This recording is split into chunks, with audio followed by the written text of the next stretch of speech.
So let's take a look at our picks and bans for our next matchup. So of course, we have Tempra going up here. The first time a lot of people will be seeing them. These guys qualified through after going through in Challenger League, and they're playing against Chaos. You see the ban phase, 7 maps, and ban, with their decider going to Coastline. So Chaos had control of that. And James, I'm going to ask you one thing.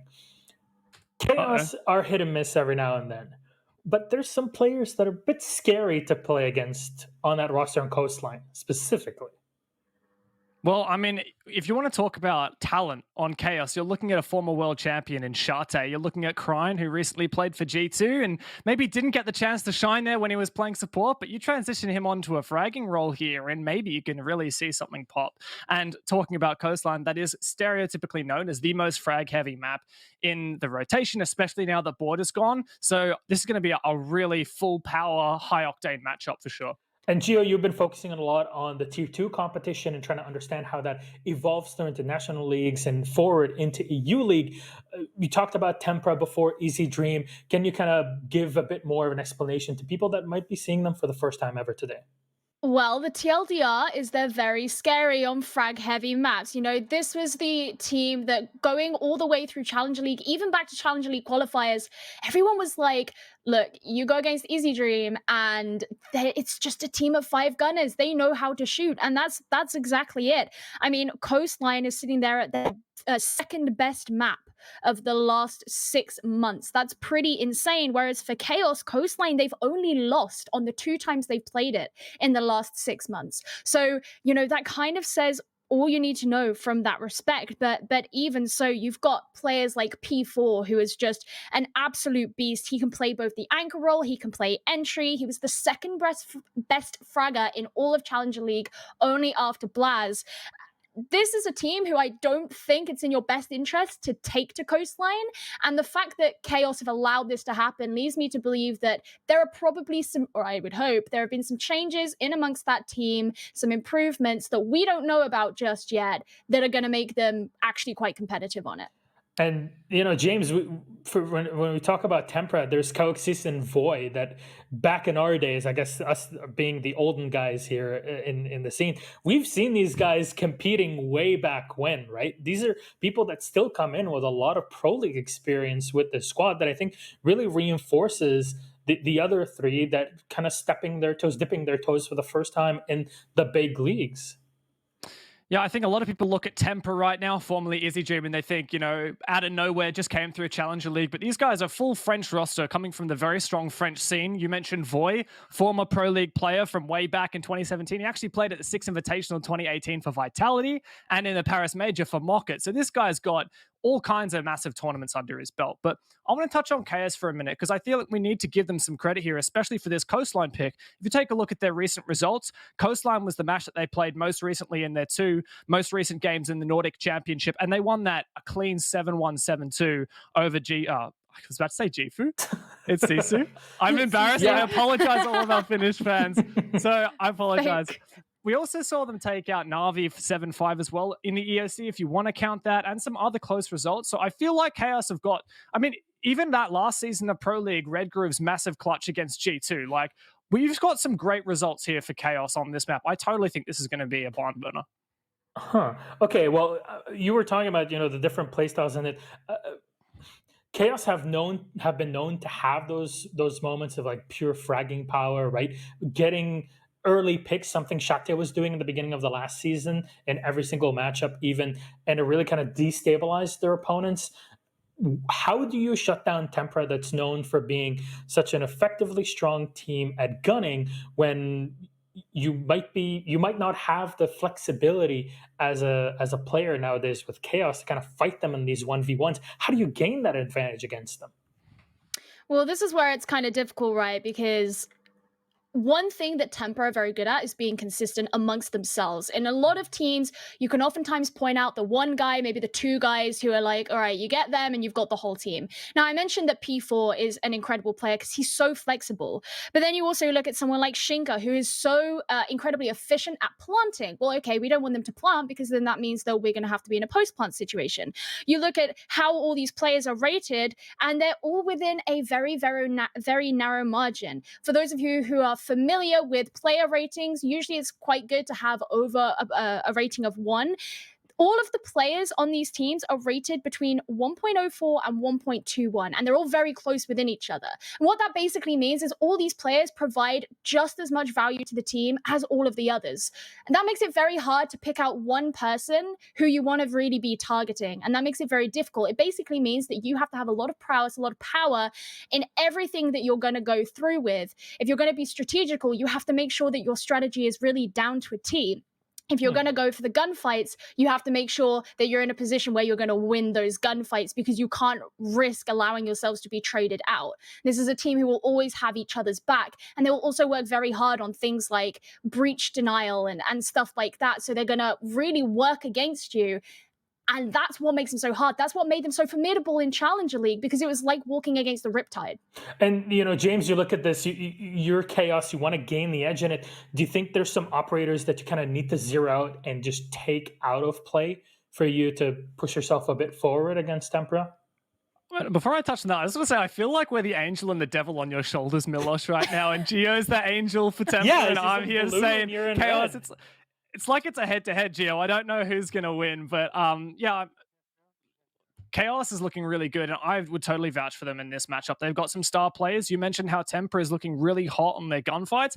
Chaos has just got to back themselves. They've got world-class players. They can take these fights, and they can win it. Okay, talk to me about predictions then, since you're so adamant on it. I want to hear it. I want to put the numbers on there because I'm going to go and fire back, as people didn't hear about the, Desert Shoe in the last time. But James, how do you see this going? I want to see a close one, 7-5 Chaos. Fair enough. Gio? I'm actually quite happy with the 7-5 prediction, but I'm going to go towards Tempra. I think that, Chaos, they have some scary people on their team. Tempra do have something to prove because they've come in through Challenger League, and this is their first time as a team up in the Tier 1 together. So, there's some question marks there, but I'll say 7-5 Tempra. All right, let's see what people think about this matchup themselves watching from home. Of course, you can vote on all of this by going to Rainbow Six Esports EU on Twitter and voting on the matchup. 35% going to Tempra, 3% on a draw, and 60% going for the familiar face that is Chaos Esports. And it's understandable. You haven't seen anything yet from Tempra. We're trying to tell you that they're really something exciting to watch, and both of my wonderful analysts here are kind of telling you this game is going to be close regardless who takes it. We hope that's going to be the case. Any closing thoughts? Something that you see being completely banned out, operator-wise, before we close? James, please, you raise your hand like a good boy. My team won the viewer pronostic. I think that I win. That's it. That's really good there. Let's actually just cancel the match. We don't need to watch it anymore. James just completely fooled me with his logic. Bye. Thanks for coming to the broadcast. No, I mean, I think that, rather than ending up in some kind of fight over who's better or not, I think that this is going to be a really important match because Chaos have always represented that middle of the road team, and whereas this is a new team coming up against them, and I think that's going to set a lot of precedent as to where that lies now. All right, thank you very much. Let's go to our casters. It's happened, Jess. Enjoy Game 2. Hello. I'm back again. And Jess is with me this time. I've separated her from her brother, her evil twin brother, many might say. So, Jess, how does it feel to finally be free? Well, look, he's probably watching over me right now, so I don't want to say too much, but blink it twice is nice if you're being to get a held little hostage. And I'm just glad to be a little bit fresh air out here with you, Hap. Yeah, I totally get that. I mean, I've heard many times of these kind of situations, and well, at least we've got an exciting match to come up to at least get that get the best out of your fresh air that you're getting, before you're getting back into the basement. Was it that you were? Oh, you're pushing it now, Hap. I tell you that much. But ladies and gentlemen, I'm really excited to get into this next matchup between Tempra and Chaos. Unfortunately, However, Tempra, this is their first dip in the water of Tier 1 as a team. So I'm a little bit worried for them. They might have a bit of nerves. Let's see how it's going to go, Hap, because if Tempra come out gunning, this could be really bad for Chaos. Could definitely be bad for Chaos. Chaos, of course, had a bit of an issue last time around, but now they do have Crying. Crying, the gunner of formerly Diffuse Kids, now going up here into Pro League because his team failed to do so, because they really had to win those. But it's time to go over to Coastline and see whether Voy, his promise is true, because Voy said, every time you cast me, I win, so please keep casting me. And well, I kept my promise. Let's see if he keeps his. All right, well, we're going to be heading on into Coastline. Of those of you who are aware, this is the most frag-heavy map, Hap. Come on. Everyone knows Coastline. You can sit on the roof and you can just frag away all day if you like, but there's a lot of sites on here, and as we go through this fly-through, you'll see them. They are the predominant sites. There's actually not a single site, except for maybe Penthouse, that would be unviable for these teams to be playing on, and a lot of teams have been adding it to their arsenal of sites that they can play. So I do look forward to seeing that as well. But I think these operator bans will be really, really important. I'm not sure what we will see getting rid of, maybe even a Monty ban if that's something that these teams are going to be afraid of going against.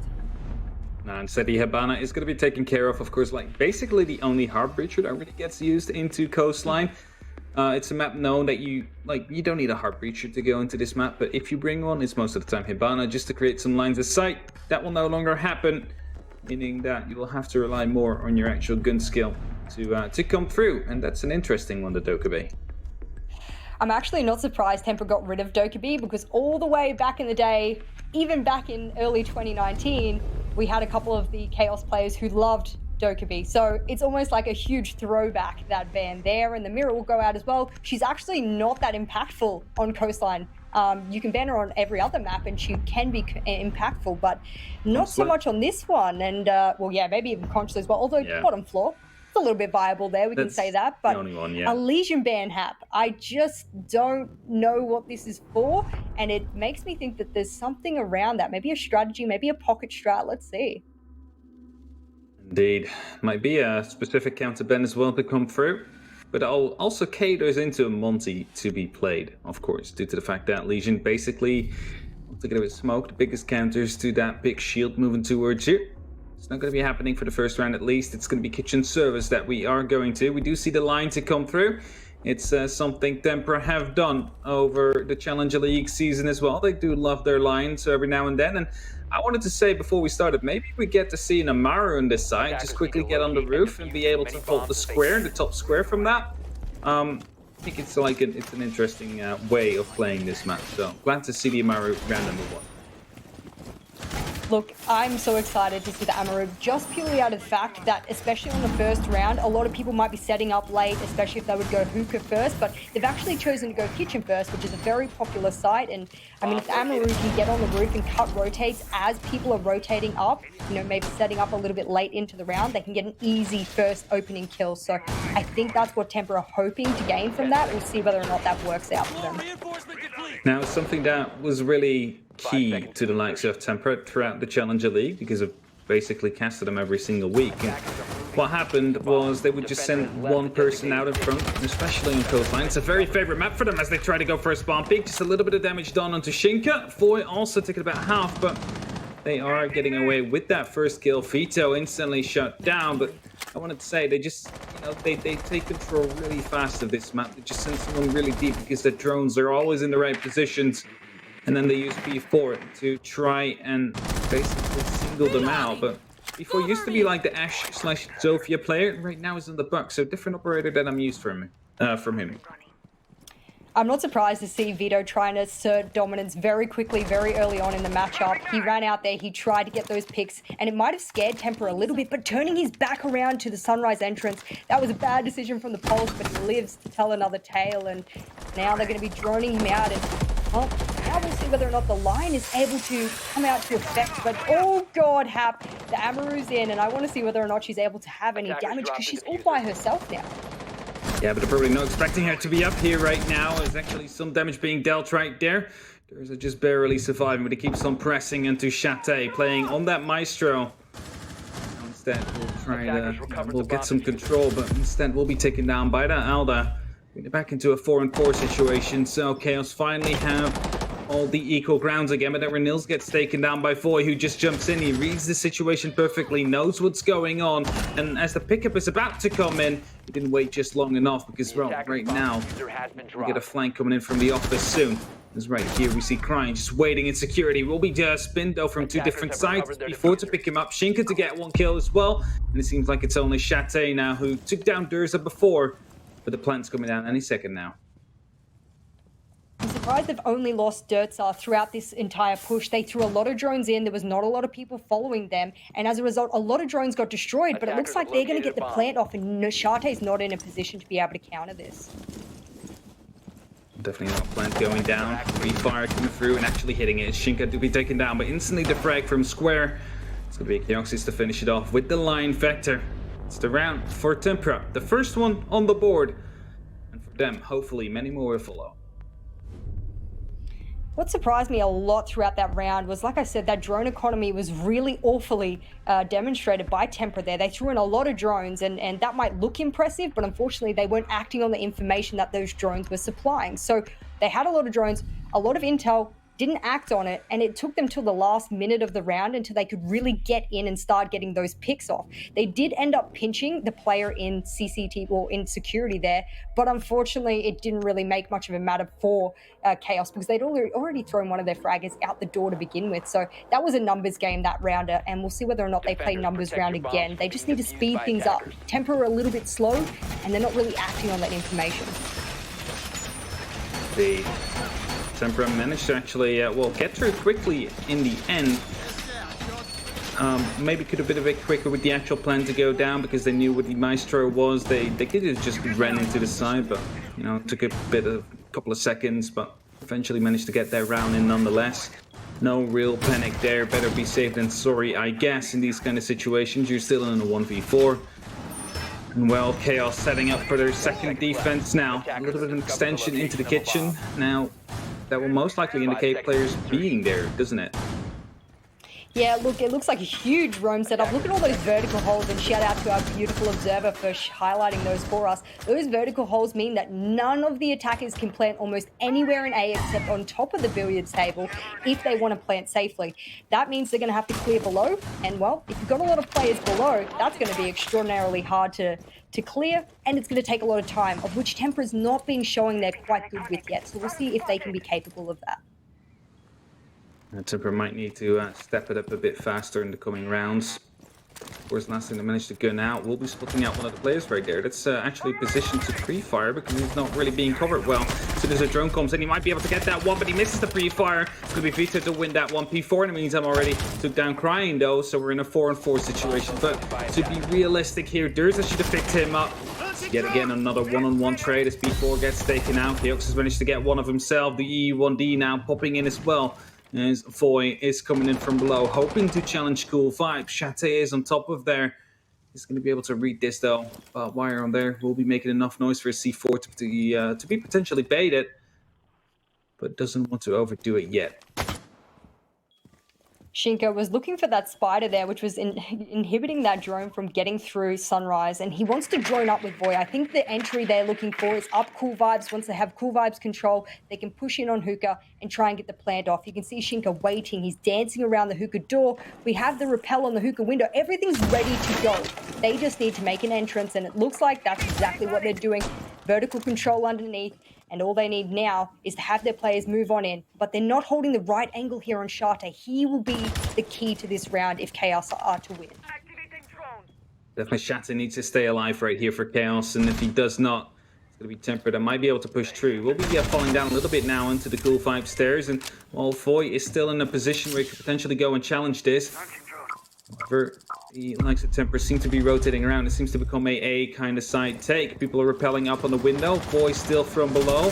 And Shinka is looking to actually jump in from the Hookah side of things. So they're literally just looking for one pick. They need one to get started. They need to know where they can actually move in from. And they're not getting any angles yet due to Chaos being really passive about it.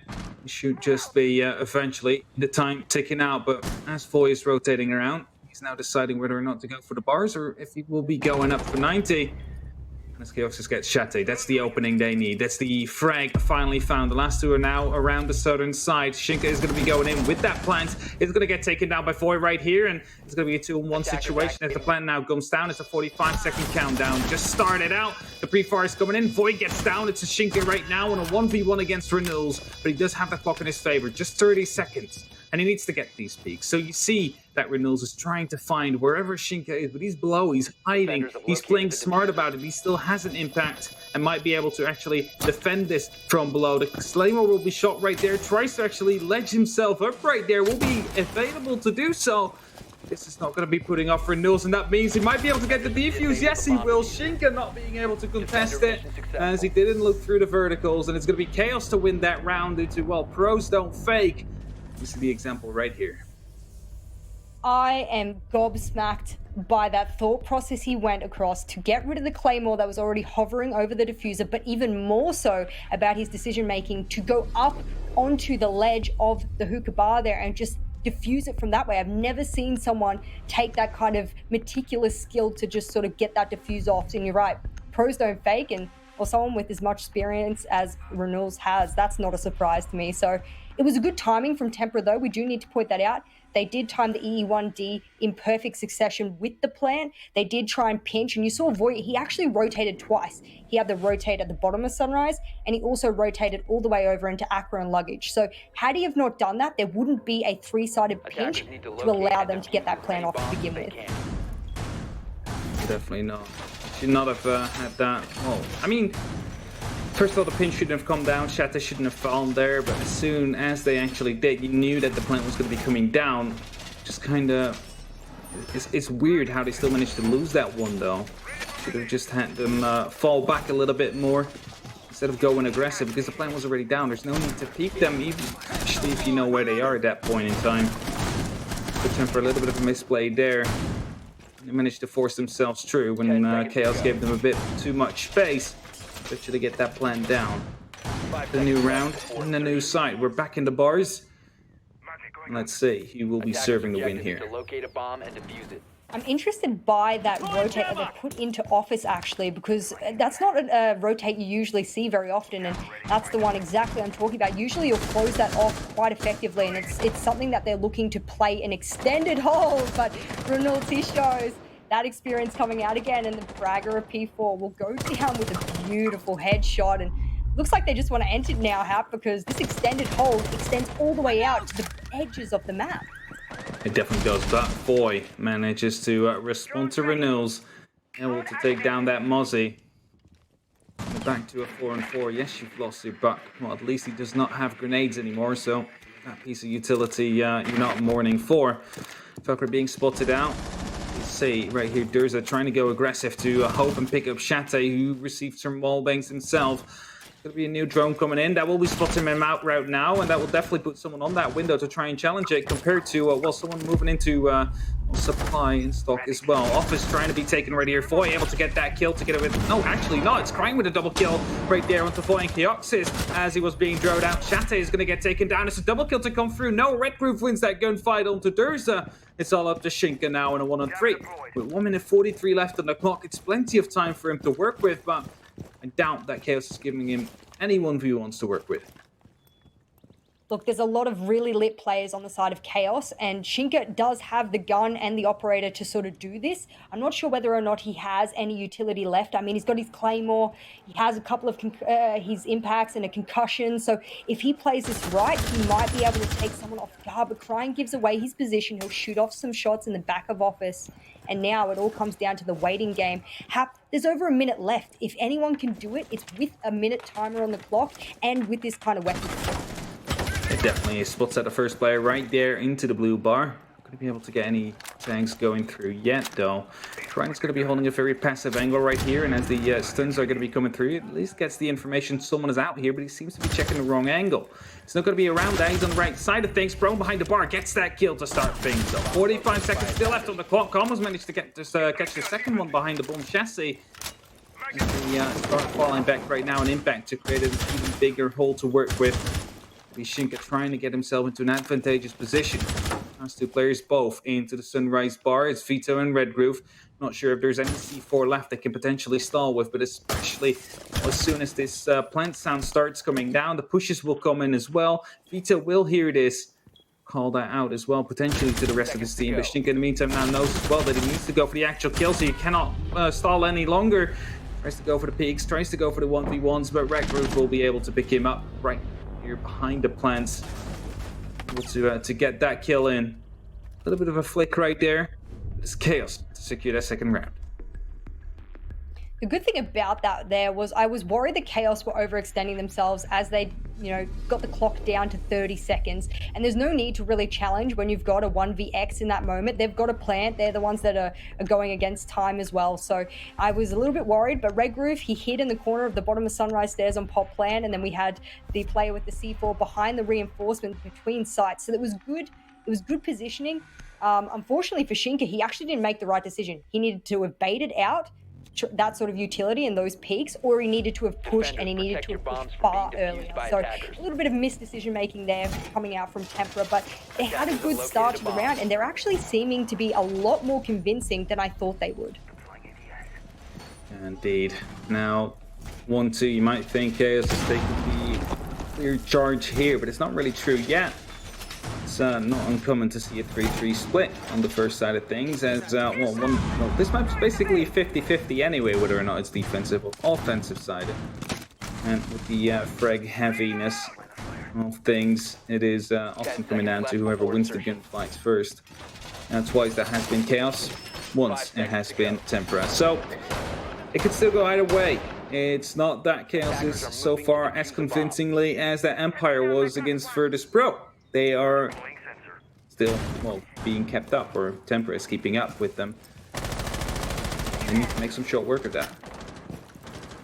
Yeah, look, they'll go back to Blue Bar. I mean, I think they'll know exactly what mistakes they made there. Cryan had a really good double kill that round in Office. He was showing his worth and his ability to solo hold that. But I think Tempra, surely they're going to adapt to this now. Look at these drones zooming in here. Surely they'll know that they need to pinch this. Remilks is playing kind of close. He's going to feed a little bit of info as well.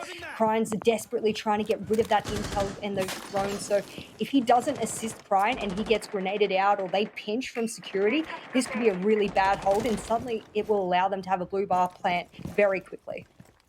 Definitely, they just spotted out the one player into the actual security as well, but the spots are now coming through into P4, who is going to get peeked right here by Redgroove, picks up the entry, just walks out from the toilet, gets that kill, and with that the entry goes to Chaos yet again. And we're going to have Chaos and Durza right here trying to take care of the Office. They hope to actually take it. It's the peak to come in, but Crying to be supreme, and we'll be able to pick up the second one as well. No, Durza reigns, gets the upper hand on that one. There's the peek into the actual security side of things, but find anybody there. In the meantime, it's just him and Foy left to go up against the 4. And to say that, it's going to be Durza to get taken out. So it's just Foy now that needs to take down 4 players of Chaos. 1 minute and 30 on the clock, and it's a very fast-paced map, you can say, because often these kills come down to the last 20-30 seconds, but now we're always like 1 or 2 minutes in, and it's just one member standing on that last team. Twice now it has been Tempra, and he started it off, got 1, but needs to find 3 more Jets. Oh, that's a beautiful headshot there. Voy read into that really quite well. I mean, you always expect that lobby player given the vertical holes. And I actually thought the site was Blue Bar, given that, they'd set up the exact same way when they had that site to begin with. So they've actually spread themselves across the map so far. And we need to see Chaos. Again, they don't need to overextend themselves. Voy has a lot of time to work with here, so that's very dangerous if you do not try and subside yourself from getting a little bit too aggressive when it's unnecessary. Voy's got time against him. There's no need, but Shate's going to find the head anyway. And that's a beautiful round there from Chaos. It looked a bit dire to begin with, but they took those necessary picks, and I'm not sure what really happened with the buck there. I mean, did he not realize that someone would be playing in the site? Did he just think he could walk by it? That was really odd. I don't think he expected to be peeked from the bathroom door, but the thing is, if you're getting spotted, there's a cam on you, so they'll know exactly whether or not you're watching. So if that call comes through properly, Chaos is just going to be able to peek you and actually kill you without you even being able to respond. So that's exactly what happened there. Just good communication on the likes of Chaos. Maybe a bit of a misplay from P4 to come through, not really realizing the matter of things. And in the end, it's Chaos that will be winning out that one. And with that, we'll be extending their lead up to 2 rounds over, let's say Easy Dream, but it's Tempra now. Attackers need to locate So and this is a defuse difficult as many thing. bombs as they can. Make sure that you call them by the right name. Exactly. Well, we'll finally see Hookah come out again, and I think this time they'll be hoping that those vertical holes will be used more effectively. They decided they would plant Hookah, and there wasn't a lot of verticality there for them to be able to deny it. So I wonder if they'll use the shotgun. They've got 2 shotgun players, both the smoke and the mute, so there's no excuse for them not to be setting up in a really wild fashion. You can see those holes being opened up, hatches being opened up. Those vertical holes will play really key for Chaos because Tempra like to take their time. So if 10 Chaos seconds to reads go. into this and goes, well, Tempra takes a long time to execute anyway, let's 5 let seconds them, left before and then insertion. we are underneath, they haven't cleared us, we'll deny the plant, and all of a sudden Attackers must they're out of locate time to and do defuse anything the else. bomb. So I hope Defender they is play that approaching way, a kill zone. but we'll see how that goes. No vertical holes in Hookah at the moment, Hap, so this could be bad if they don't have C4s in their hands. Well, they do have 2 C4s available to them, both on Shate and Vito, but something that also stands out to me is that due to the fact that Tempra either just gets himself caught in between these crossfires, or they just almost run out of time, they also picked up the mute now. So it's going to be even harder for Tempra now to get the information that they need to properly get themselves into the places they want to be, and well, that might even slow them down further. That is something you really cannot use right now. The Valkyrie's being spotted out right there, though. They know exactly where Shate will be. The question is a player going to be ready to quickly respond on this? Drone has been spotted. Somehow, I wouldn't even have spotted that one. That's a sharp eye, Shate. The super sharp eye, I should say. I mean, no way I would have spotted that myself. I don't know, maybe he's playing 4-3, 90 FF. He's just zoomed up on everything there and able to see it. But I'm glad he did spot it because it tells him that, okay, people know I was in kitchen, so it's not appropriate for me to play there for the moment. Definitely not. Allows him to rotate and, well, potentially escape with his life. As Shinka has taken VIP control, and slowly we see, well, how Tempra's attack will start to take form. E1D being used. They're aware of someone being behind this bar right now, but in the meantime, you do see Durza sneaking up on the Attackers have luggage, located a bomb. hoping to be able to get a cross angle in, a crossfire in as well to get with his line. Potentially take out the player right behind that bar. Flashbangs are coming in. It definitely indicates that the push in the bar is going to be happening soon. Second one being tossed in right here from Durza is going to get caught by the magnet, making it a little bit harder as Renuz is now fully blind. And soon an E1D will surely pop in as he is actually going to go for the peak. The entry right there for Durza. Just patiently holding it off. But well, Prime is still below. Has the opportunity to rotate back if he wants to. Voiding can't Shate as well. That's going to be one of his C4s gone. Only one left on the likes of Vito. No, also used his, so no more C4s gone. Left, I mean. And that means they actually need to go for vertical holes right now or horizontal fully. All 5 members of Tempra are still standing, and it looks like they might be able to take yet another player out of Chaos, and Durza does. He'll take the head off of Vito, and unfortunately, a 5v2 doesn't look very likely here for Chaos. Kryan's going to have to put a very nice chain of kills together here if he has any chance of this, and he'll start off with Durza. He definitely will, and the E1D is being popped in as well together with some smoke to try and stop Chaos's, but that is actually not going to happen. Redgrove shuts him down, but instantly being refragged. It's only up to Kryan right now. The CL Gunner team kill coming in right there for P4. Another kill to come in. Kryan is going to be able to bring it back to a one-on-one situation, and P4 is going for the plant right now. Is it being called out? Yes, it is. The pre-fire is missing it, actually. Kryan is not going to be able to stop the plant to go through. He needs to go for the kill, and he will. It's Kryan to go for the clutch right here. A 1v3 to go in. Quickly put some more rounds into the head, make sure he's actually dead and doesn't stand up to deny this diffuser to go through. It's going to be Crying to bring Chaos into a 1-4. Something that might not have been expected after the 1v3 situation came up, but the team kill right there definitely enabling him to make this happen. If there's ever a player that can chain kills together, as I said, it is Kryan. That was an amazing show there. Obviously, he had quite, exceptional weaponry. He's got the carbine in his hand, so that is quite a good weapon for him to be able to clutch those, those 1vx's out. So he managed to do it in really quick succession, and I think what stalled him out there was no rotate. between the sites. There was only lines of sight, and when he realized that, he couldn't stop the denial. He knew he just had to go for the frag. So I think that was really well done. Not quite as well done by a Tempra. I don't think they needed to have planted exactly in that spot. They actually could have planted a little bit closer and held the 90 line of sight to stop anyone running towards him. Had they have droned the fact that there was no rotates, that would have been super viable. So I don't think they had that information, but if they had have, then that would have been something that might have gone into the hands of Tempra instead. Definitely, Tempra. Well, I mean, yet again, they had a very advantageous position here, but they managed to throw it away somehow. And then when I'm thinking back, it might be due to the fact they want to go too aggressive. They were planting at a safe spot. There was nothing Crying could have done. He took out one of your players before, so they knew exactly where he was. All you had to make sure of is that he didn't walk through the door, right? So you only need to hold that angle. You can do that pretty passively, and you would have won that round. But instead, they all started peeking him into different angles, and well, give Crying the opportunity to go for multiple 1v1s, and he will definitely do so, as he just perfectly portrayed here. Vito again go for the spawn kill here. He already did so the first round as well. No one actually here this time will, with that, escape with his life this time. No damage dealt on either side.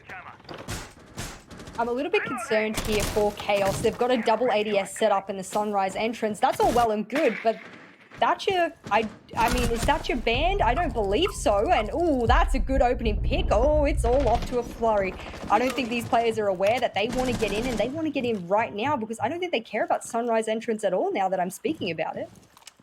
Definitely not. There's that showing more of what we're used to from Tempra, just quickly taking that kitchen control. It's something that has been key to their attacks time and time again onto Coastline throughout the Challenger League series. Is Crying right here is going to be going for a little bit of an aggressive peek, swaps around on the angle, and will be going aggressive even more so. So it's going to be Kioxis to actually win this gunfight. Pops an E1D right after to allow Durza to move a little bit into a good position, just like the rest of his team, hoping that they could maybe set up some chains, set up some links, and try and start trading due to that. They have the man advantage. It's up to them right now to use it, but as Renils is still upstairs, he's going to be given real-time information about Voi's current position. If it doesn't spot anybody else, it could just as well be one of the players that is in the actual kitchen to peek out. Try to go for the kill right here. He's just stalking him up right now. You can cue the Pink Panther music, as he's not playing with any risk whatsoever right here. Yeah, look, I'm surprised that they're able to have such formidable lines of sight over the side at the moment. You can see a lot of the Chaos players are actually trying to even the number count out by being quite aggressive. Vito on the Sunrise entrance door. If he gets Shinka, that's really good. That's the diffuser down as well. And it's almost like Shinka knows he does. He has a drone. He has the intel for this. If he pre-fires this perfectly, but that's a little bit too early, and that's going to give it away. And Vito will escape with his life here, but Chata is ready for Boy, and there's no trades. No one's close enough to their teammates to get these trades off, so they need to move in, and that's what they're doing. So it's a 3-3 situation now, and the execute is about to happen as Kioxis takes down Shate right there. We'll be shooting him in the back, and that is going to be putting him up into an actual position to go for another kill. Will do so as well. It's a triple kill. Kioxis to go down. Shinka now enabling to actually go for the plant. Then, well, they're not allowed to throw this one. They've already managed to lose out on these post-plant situations 2 times already. I don't think it's going to be happening this time. It's Renils to try and go for the clutch right here. Gets a double kill somehow. No, he does just get one. Thought he was going to be able to definitely get the kill onto the Zofia as well, but instead it's going to be Shinka to get that shield, and with that manage to survive the round for Tempra right here, and at least put them into a 2-4 situation and have some hope to set themselves up for a comeback on to the second half. I was really impressed with the way that Tempra had sped up their attack. They'd gotten in, they'd gotten key areas of the map, they sectioned it really well, and then unfortunately, it was almost as if they didn't know where they wanted to plant. They did avoid Sunrise entrance for quite a while, which was actually worth it. There was a lot of utility there. So if you can avoid areas of a lot of utility, then you can, be a little bit more free with the way that you push. Once they had office sort of control, and that lobby control was really important, they could have gone for a blue bar plant. Instead, they focused on trying to sort of get those picks, and they just need to be a little bit more, aggressive with the way that they go for those open areas of sight. In Chaos's case, however, there were not a lot of refrags. Renault was standing with his scanner out for quite a lot of the round, and he actually had no real impact. Even if he was telling the players where they were, he wasn't actively being there to trade get any help from his teammates. So overall, him being last alive, I'm not surprised, but he needs to get off that scanner a little bit earlier. He needs to be a little bit more impactful rather than just providing the intel. And it was just basically stalking him from above. There was nothing he could really do except for giving out the call out to the rest of his team. But I mean, if everybody starts falling, 5 seconds remaining. you can keep on pinging that one location, but it's not going to be making the difference right there. And you can see it as well as it was following. I believe that was Voy around. It was Shinka, no Chaotix that got into the position to kill 2 people. So like by tunneling yourself that much into one player, missing that crucial information of the others. Yeah, and I'm really excited to see here. We've got the Goyo. We've also got the ACOG on the dock. I believe he's running the ACOG. I believe People's running the ACOG on the TCSG. I hope so. And if he is, well, then that's going to be a really good... Yeah, he is. So there we go. He'll have a lot of long lines of sight. And they've opened up a lot of holes here for them to do it. Look at that luggage line of sight. That's a brilliant one. Beautiful. That's what a lot of attackers actually open up themselves from the roof. But it can be used against attackers in the same fashion. And that's what Tempra here are trying to showcase. Chaos, however, is trying to attack from VIP, so the complete opposite side of things. As the barricades being spotted out, of course, they do have a sledge available to make easy work of those. Of course, not really that safe if they're in the middle of a hallway, as you're basically in a tunnel. Tracks are being deployed right here, just to make sure that no more flanks are coming up those stairs, at least not without being heard. And as Chaos is setting themselves up to go for an execute. At least to grab some more ground right before they do. Is going to be Tempra that is trying to find out where it exactly is going to be coming from. Well, Chaoxes has a little bit of freedom here. We saw him roaming around below, and I think Kryan's the one who's trying to find out his exact position. Dirtzer as well has a little bit of an off position. If he gets caught out in the corner, he will be finding the end to his life really quickly. I think what Tempra are trying to do here is just take that initial pick. We spoke about Chaoxes. If he gets caught out in this lobby line of sight, this crossfire will come across. That's the proximity alarm. That's the danger of that alarm there, ladies and gentlemen. In true fashion, and Kryan will find out exactly where Chaoxes is. And, well, now we need to even this number count if Tempra are hoping that they don't get stormed and pinched very quickly, because there's less than a minute left. Yeah, definitely so. There's less than a minute now, and Durza will be picking up Shate. So at least he starts things off. Kryan is sitting down below. Fido picks up Durza. Kryan is the perfect position to try and shoot up one of these breaching judges, to try and force people out of their positions, to shepherd them into other players that are inside. See someone crawling through luggage right there, making sure you don't get picked up by the long angle that has been created. Beautiful snake move coming down from the snake team. Chaos, the Ouroboros, of course. It's in their logo. They have learned it from that way. It's Voy and Shinka both to pick up 1 kill, turn it into a 3-on-2 situation. Now it's Red Groove and Kryan to try and still manage to get this round in. The Incendiary will be caught off by the Magnet right there, and well, it's only up to Red Groove now. He will be picking up 1 kill to start things off with, but as he flamed himself up, there's almost nothing he can do. There's no rotation there. It's Shinka to pick him up with the final headshot, and Tempra will win round number 7. Start their way to work back towards that 4-4 scoreline to draw things up and make it an anyone's ball game again. What really impressed me about Tempra that round, beyond just opening up really long lines of sight and accompanying them with ACOGs, was that they used that all in conjunction with proximity alarms. I mean, we're just seeing the meta and how people and players, especially from a tier 1 perspective, want to set the meta for proximity alarms. You can throw them, so they're actually a throwable deployable, so you don't really need to place them anywhere in your own AoE. They can have their own AoE all the way on the roof, for example. So we saw how as soon as that proximity alarm went off in 90 and in luggage, pre-fires were coming out from the defenders almost instantaneously. It's how the sledge died as well. So I think that's a brilliant use of that, and I'm hoping that Tempra continue that because they've been really strong with it. Using that proximity, of course, you do not have to constantly peek in, right? So you just wait for the sound cue, then you peek in and start pre-firing. Because well, as soon as that sound cue comes in, the attacker will be kind of jump scared as well. But oh, what's this? I need to take care of that, right? And they start looking for it almost instantly. And if you're, playing there with an ACO like the Doc or the TCSG, you could just maybe instantly pick up one of these members. We're trying to take care of that proximity alarm. The sound cue, just pretty annoying.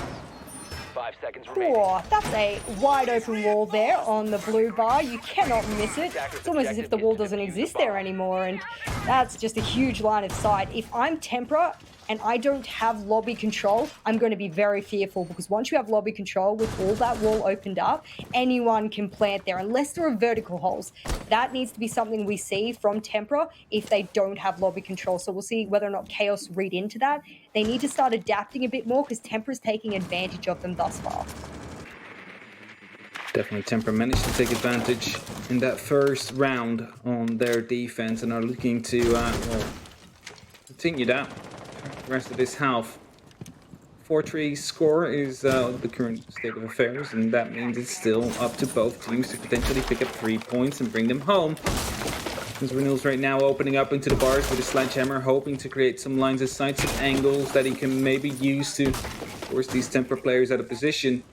It's only going to be Durza, though. That is sitting behind the bomb chassis. The rest is not really in that bar. Well, you're not going to be able to find an angle on him, especially not with the shield located at where it currently is. 2 minutes left on the clock. They will now start making their way downstairs to get some horizontal pressure as well. What they've decided to do is completely give up top floor. Just completely give it to the attackers, and that's all well and good, but if you lose one of these key outside-in positions, of which Office is, and you can see the Maestro playing in there, if they lose this position, a blue bar plant can be inevitable unless Voy or other defenders hold from lobby, and that's where you see the Maestro rotating to now. So he's hoping that these long, big lines of sight they've opened up in Courtyard will promise them being able to deny the plant. But if they're not careful, Chaos could take Office control, plant backwards into the wall of Office, and you can't deny that from the lobby, so they need to be very careful. Definitely needs to be careful here as the flashbangs are about to be tossed in. The magnets are going to be counted. Because of that, Durza is going to be fully flashed right behind it. It's a run out from Crying. Well, no, run out at Crying is actually going to be instantly taken down. Keoxys is going to get punished for that. Foy is thinking about doing the same right now, because, I mean, he's still going to be at that position. Have the opportunity to try and counter that one off, as Durza is basically struggling with keeping him at bay right there. Second ADS now is going to be the one that will have to be used, as I believe they took down that Evil Eye with the sledgehammer from above, so no more information coming through that. As, right there, the Trek Stingers, they try to take care of him, but in the meantime, it's Shafted to push through with the SMG and F90 actually picking up a double kill there. Huge play coming through. He also knows their position with Durza as that. The only unknown factor is currently Foy, as he does get taken down, though. He's going to be Crying with the last 2 kills to come through from 2 different angles. It's a flawless round of Chaos, and they will be taking the lead, well, extending their lead, because they already had it, from a 4-3 to a 5-3 situation.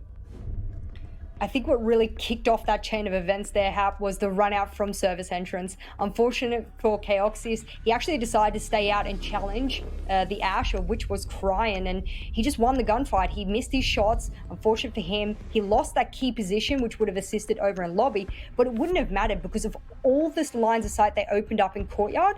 Unfortunately for them, that could be seen all the way out in Ruins. So that's a long line of sight to give attackers who have ACOGs or who might be playing, you know, really skillfully with their holographics. Crying just absolutely demolished anyone who tried to peek from lobby. So their angles are well thought out, but when it comes to crunch time and they lose a key position, that's where things start to fall apart for Tempra. So I'm hoping Chaos keep reading into that. We said they needed to be more adaptable. They were that round, and well, this is letting them have another round on the board. And if they get one more, well, there's no return for Tempra here except for a draw.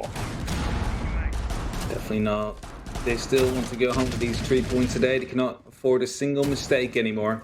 They need to win, well, 4 in a row now. They want to bring those 3 in. The current form of Chaos, and especially Crying, as he has been stepping up on that fragging position. 10 seconds left. Of course, not solely due to him, but he's definitely having a big impact in this one. It's going to be hard to deny Chaos at least 1 round. Attackers are moving out to locate a bomb. I like that they're running the double ACOG here. They've got the Rook and the Doc as well. I believe Chaoxys is also running the ACOG. So that's 3 ACOGs on one lineup. And we've seen them open up super long lines of sight before, and that's not going to end in this round either. So many angles that Chaos have to be prepared for.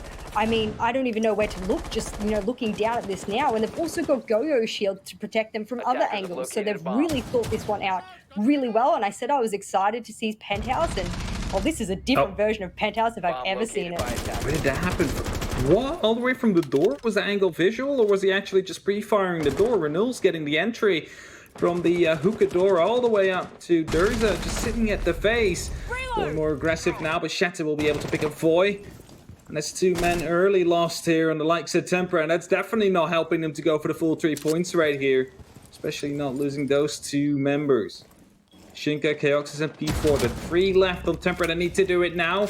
At least we'll have a response as Vita will be taken care of. It's the IQ gone. Longer be able to assist in potentially hunting down these black eye cameras that Valkyrie put up. It is a 4v3 though, so not everything is lost for Tempra here. They've lost a couple of key players very early, but not all is lost. They've got just over 1.5 minutes left on the round, so Chaos, they've slowed down a little bit, they've collected themselves. They haven't used any of their tracks either, so I don't think they even know where they want to use it. I think they could probably go on the roof, maybe throw them into luggage and into the sort of VIP entrance and stop any rotates that way, but I think they don't see the value in it. They're just going to go and possibly go for a plant into Penthouse. The smokes, this long-range smoke from Shinka, that's actually beautifully aimed. What an arc. And now we'll see whether or not Chaos can make their way in and get the plant off, because there's actually no real denial outside of the smokes. Definitely not. Just 2 more canisters left to go for some denial. Doubt that the shields have been placed on the actual side, but Crime will be able to pick up P4 that was just roaming around solely, hoping to get into a flanking position, and the Ash right there coming in strong. Tracks now being tossed in together with some smoke grenades potentially to make sure that Shinka is going to have a hard time to try and stop this plan to go down. Crime will be picking up Chaoxis as well. It's only up to him now. We'll get a return at least. Bring it back to a 1-on-3 situation, and it wouldn't be the first time we've seen a 1v3 clutch today. We saw Crime do it before. Maybe Shinka is going to be able to put one of them.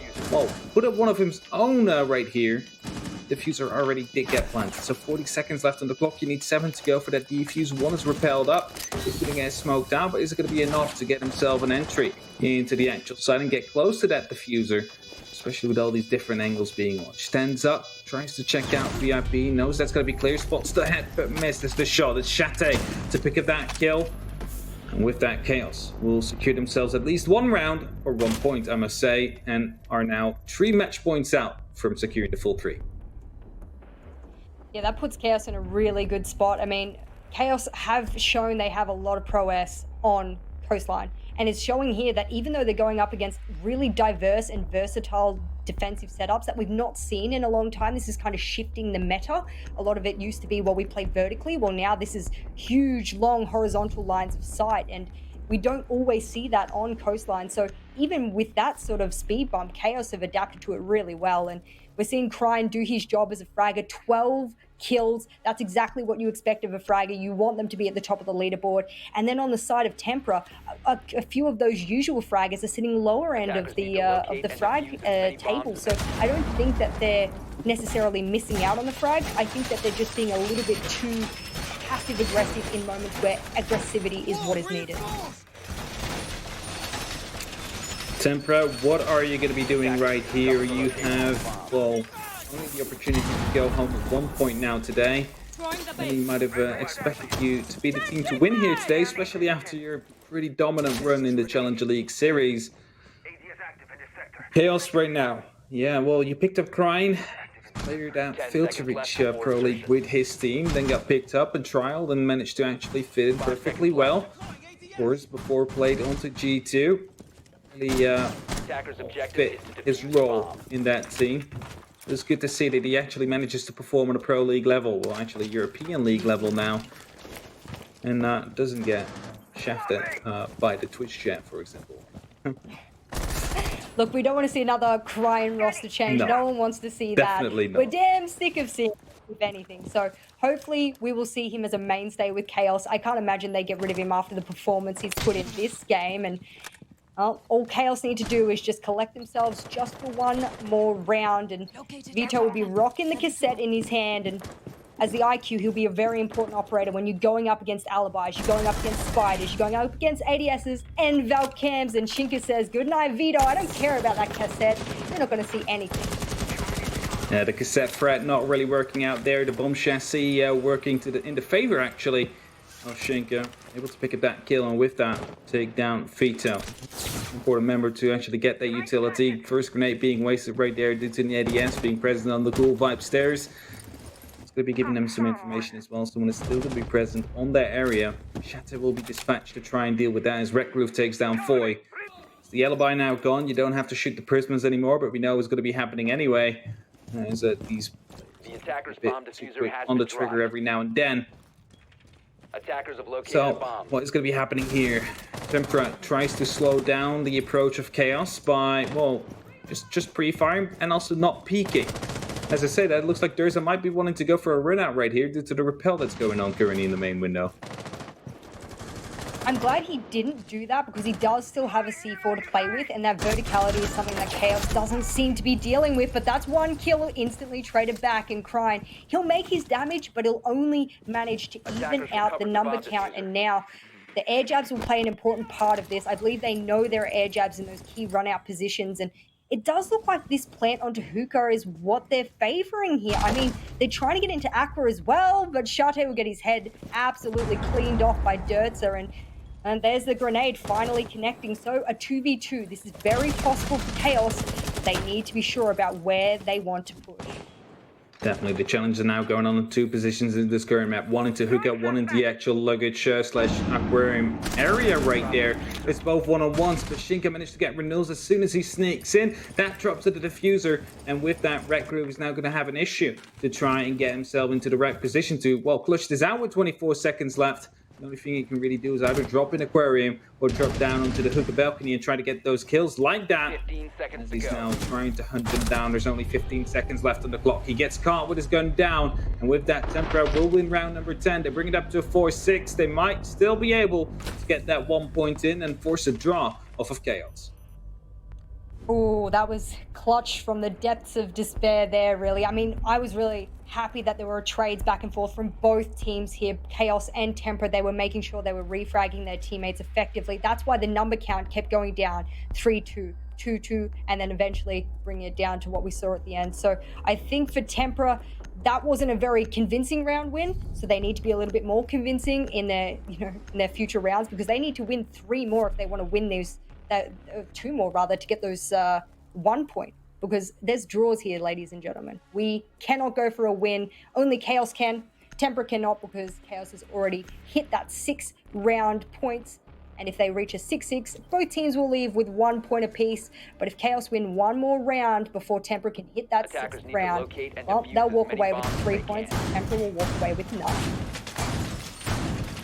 You definitely don't want that to happen, especially not like Shinka right now, putting up this performance 11 on 6 right here, even though he's like an anchor player, playing on that smoke. Still able to put up some nice impact into these rounds and eventually carrying some home as well. But on the other side of things, we have Crying, the Challenger League Slayer, he was often called. Started out on the same team as KS, who is now Secret. Then went up to G2, went down to Diffuse Kids, and now he's here, back in Pro League again with the likes of Chaos. Question is he going to be as consistent throughout this season as he is currently portraying? I mean, if this is the case, if he managed to drop these kind of numbers every single play day, then Chaos is going to be very happy with the addition of Crying now. You can only assume. It looked like they wanted to do a really aggressive VIP jump out there. They had the cam up, and I'm very happy that Vito's rocking the Monty here. The sites to do it are the downstairs sites. The more effective sites to get a Monty in and be really effective are the downstairs sites. So they do have Blue Bar to play with here, but they'll actually use him as almost a hot drone through service entrance, and Shate will be behind him.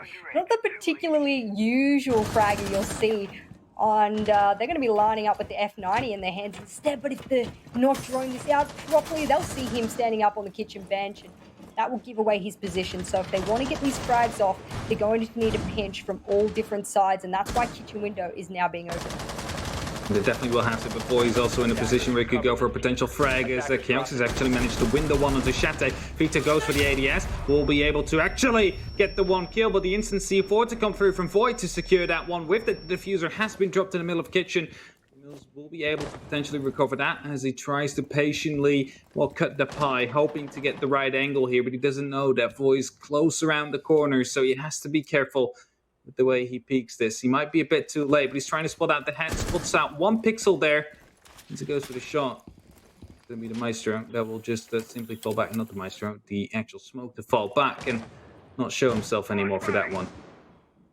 It would be really irresponsible for him to peek this. There's no necessity for him to do so. He just needs to sit still behind the shield, play some time, but he's getting harassed from the Sunrise entrance from Red Groove. But Red Groove still hasn't used his flames yet, and P4 will take out Renault. So that's a good pick there. That's going to give massive number count to Tempra. 4v2, this is going to make it extraordinarily difficult for the attackers because well, unless Tempra starts peeking wildly, they're not going to feed them any more kills this round, I don't think. Definitely not. They're going to be trying to put up some crossfires here as Durza is the one into the office. Gets speaked by Grind, who will be picking him up cleanly. Takes no damage, brings it back to a 2 and 3. Then it's a lot more doable than a 2 and 4, and it's also looking a lot more friendly than a 2 and 4 situation. Grind, however, gets shut down by Void. SMG-11 quite a long range, and moves it all up to Red Groove now with his Para 308. It's an asphyxiating bolt, I believe. Make sure that well, that area is not going to be contested whatsoever. Smoke's also coming out. Will eliminate some angles, allow him to move a bit closer into the bar, and well, as you can see, clearly create these 1v1 situations. As he spots out Chinka, is not going to be able to pick up that kill. Everybody just gets passive, and it's going to be Void to get the last one with the SMG yet again, and Tempra are 1 round away from bringing this to a draw. That would be the best outcome for Tempra. Obviously, they have no chance of winning like we spoke about before, but the fact that they can show, even when they're in dire situations, that they can still bring it back, they can collect themselves and ultimately put those rounds on the board is probably says a lot about Tempra and their mentality, which is really important. I mean, mentality can be something that plays against players very heavily, especially when they're under a lot of stress. So I think for Tempra, if anything, it's reignited them and said, boys, let's go. We have to put these rounds on the board. We can't walk away with nothing in our first game. And I mean, giving Chaos a run for their money throughout this entire map. Look at those frags. Shinka is on the 10 or 11 kills there, I believe. And a couple of other key fraggers stepping up for Tempra here. But I don't think it's necessarily been Tempra fragging out the way we've seen Cryin do on Chaos. I think for Tempra's side, it's that they've ensured that when they do their step-by-step or they have those particular strategies that they want to run, they do it very flawlessly. And when they get stuck, that's when that Chaos has been taking out advantages on them. So I don't think the Chaos is safe, that they need to have been as aggressive as we've seen them. They just need to go in, use drones effectively, and then make sure that they're getting those peaks, all those refrags. I don't think the Monty would play last round as it would have been if it was Kitchen, but the site was Blue Bar, so it didn't really play in their favor. And definitely I'll manage to get at least 1 kill in, but yeah, well, then the C4 lands right behind you. There's nothing you can do, especially not when you're sealed and extended. Gets blown into pieces, and with that, Tempra had the advantage suddenly, due to the fact that Kioxis beforehand also managed to pick up one of the players, which has an actual assault rifle, you know. Does a little bit more damage, you can shoot a little bit more, well, faster. And with that, Tempra had that man advantage due to those traits to come in and no more shield to work with. So, are they going to be able to repeat the story they've written the last round? Are they going to be able to get these consistent trades up against Chaos? And with that win, this one as well. It's going to be Grind to be picked up because Durza just comes walking in, flicks the head, takes him off the board. Grind not going to have any more impact whatsoever this round. Drone's going to get hacked by one of the pests and going to be denying the information for the rest of Chaos, allowing the likes of Tempra to do something with it. Yeah, unfortunately for Brian, he also was entering on his own. We spoke about the need for trades, and the rounds that have been close have been the ones where both teams have traded effectively. This grenade from Renault, that's perfectly positioned. P4 will get taken out. And that's a beautiful read on that situation. A beautiful displacement of that defender. And again, not a person there to be able to trade. So we speak about this being really important, but ultimately, P4, he always needed to have had those drones ready for his disposal. He won't have it, and you can see now that the cassette is in the IQ's hand. He'll be able to displace it, but Chaoxis decides he wants to take a trade, and, well, yet again, it's a back and forth, back and forth. Definitely so. P4 is kind of stuck in that position anyway, so it was more destined to die. Just rather have you get peeked, of course, than a grenade to come in, because if you get peeked, you still have an opportunity to win the gunfight. After that, we saw Kioxis just quickly harass. Was shut down right after that as well, and that leaves it in a 3-on-3 situation that will decide whoever will get the most points. It's going to be either Tempra to pick up one and give Chaos the other. It's going to be Chaos to take all three home with that joint Empire in that shared first place. Of course, not by round differential, just purely by points. And I mean, every win will count at the end of the season. I believe we're only playing a single round robin as well with the current stage, as that will directly qualify you for the major. You're not going to get a return match against Tempra until stage 2. Exactly, and unfortunately for Chaos, they're running out of time here. They need to work out where they want to get the plant off. Shinka will be a key part of denying this. I believe he still does have his C4. No, he doesn't. He's utilized it already. But he has 2 mute jam in his pocket, funnily enough, so he could actually place that down around him and stop them from droning him. See that drone and service entrance come out, and the Go-Yo's shields will beginning to be popped. And, well, with smokes coming out, that's not going to help them at all. But they've actually decided to fake and bait out, and the Go-Yo shield will stall them out even more. They'll run through the flames, and they need to get this plant down, and it begins. It definitely begins. It's only up to Wreck Roof now. They're unaware of the fact that the actual plant's happening, but as Shinka moves in, the hat will get tapped. At least he gets the plant off for the stats, but it is going to be Tempra to draw things up. It's a 6-6 to go in. Oh, plant will get stopped. Boy wants to actually get his cost. Oh, no, they're trading it. Oh, look at that. How nice.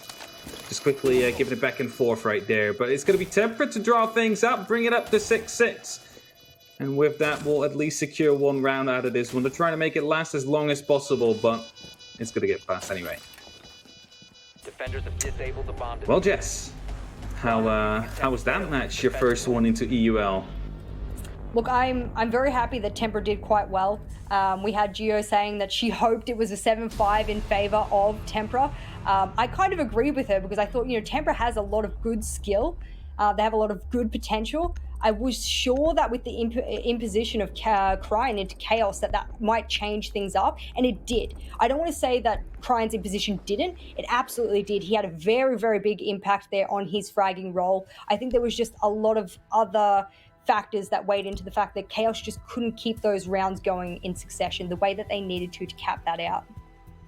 Definitely. They started off, well, they had a flying start really, Chaos, but then they didn't really manage to capitalize on it in the end. Tempra managed to get warmed up and roll back in it slowly just by, well, taking them off guard. Like, Cryan was entering alone, as you mentioned before, and, well, it only works for so long before Tempra starts realizing that and actually put pressure on the location where he's coming from, and that exactly happened. He got picked up more and more as, well, rounds started off, and if he doesn't have any pressure or doesn't have any impacts, then, well, the rest of Chaos kind of seem to be wondering what to do next. Exactly. So really good first round there. First matchup from Tempra. I think they'll be really happy with that. I'm sure their counterparts of Team Secret are hoping they can have an impact as well. I definitely think that Tempra is a team to be looking for into future matchups. And if we do sort of see them sort of rise throughout the ranks, I wouldn't be surprised. We said we got Voy, a lot of experience on there. They would calculate. They just need to be better with drones, for example, a lot of wasted drones throughout that matchup. And when they did try and speed up their attacking rounds, it was a little bit sloppy. And for Chaos, well, there's a lot to be said there. They lost a lot of rounds they should have won. So I think they'll be going back through their VODs and working out those mistakes very quickly. Yeah, but we also had a couple of rounds that were lost by, oh, let's say Tempra due to misplays, especially post-plan. But that was it for us. Let's give it to our analysts and Gassan to quickly go over these well, little plays that have been made and come to the conclusion as why things ended like they did. Thank you well, Mr. Hoppers. Yes, we are definitely back on here. And I have to say, that was a super enjoyable match for us to watch. We were sitting together in our comms channel and just going through every single strat because I think we're going to dig through it, but I really think Tempra have a lot in store for us. But James, we were talking about this, and it looked like Chaos were two completely different teams on the first half versus the second. Their start on defense versus their attack. What was going on there?